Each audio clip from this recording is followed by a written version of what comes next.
Emerging Odisha को स्वागत। पुराना प्लास्टिक बोतल ले पानी पिउथिले सावधान हो जातु, होई पारे अनेक स्वास्थ्य हानि। प्लास्टिक बोतल पानी पीबार अभ्यास देखा हुए तो साधारण मन हुए, किंतु यार प्रभाव बहुत बड़। दैनंदिन व्यस्ततार आम रास्ता प्लास्टिक पानी बोतल किनी थाउ किंबा पुराना बोतल को धोई बारंबार व्यवहार करिथाउ।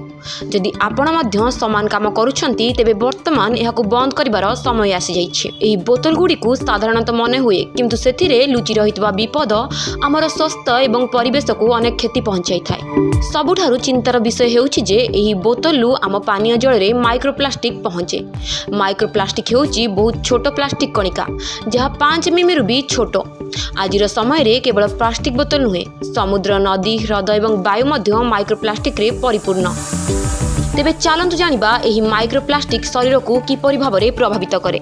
जेतेबेले आम एक प्लास्टिक बोतल पानी पिउ थाउ, आमे अजनतरे एही माइक्रोप्लास्टिक कणिका मध्य ग्रहण करिथाउ। अनेक अंतर्जातीय अध्ययन रे बोतल रे माइक्रोप्लास्टिक देखिबाकू मिलिछि, जहाँ लोकंकर स्वास्थ्य को नहीं गुरुतर चिंता सृष्टि करिछि। प्लास्टिक सहित जड़ित किछि रासायनिक पदार्थ शरीर में प्रवेश करिबारे एवं अधिक क्षति घटै पारे, जेपरिक हार्मोन असंतुलन, मेदबहुलता, इन्सुलिन प्रतिरोध, प्रजनन क्षमता पर प्रभाव एवं केतेक क्षेत्र में यह कैंसर मध्य होई पारे। तेबे जदि आपण भी पुराना प्लास्टिक बोतल रे पानी पिउछंती तेबे होई जांतु सावधान, नचेत आपणक स्वास्थ्य पर पड़ी पारे अनेक कुप्रभाव। तेबे आजिर व्यस्तबहुल जीवन में प्लास्टिक को छाड़ा एत सहज नुह, कारण घरे घरे प्लास्टिक व्यवहार अत्यधिक गुरुत्वपूर्ण हो गलानी। यार उपाय आम कौन करिपरिबा?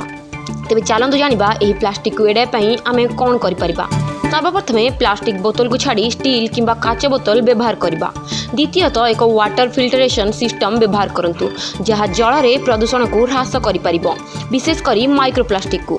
माइक्रोप्लास्टिक केवल जे स्वास्थ्य पाई ता नुहे, एही बोतल सामुद्रिक जीव, नदी एवं समग्र इकोसिस्टम को क्षति पहुंचाई थाए एवं प्लास्टिक वर्ज्यवस्तु समस्या को आहुरी बढ़ाई थाए। एभली खबर आगु सुनिबा पाई आम चैनल को लाइक, शेयर, सब्सक्राइब करंतु।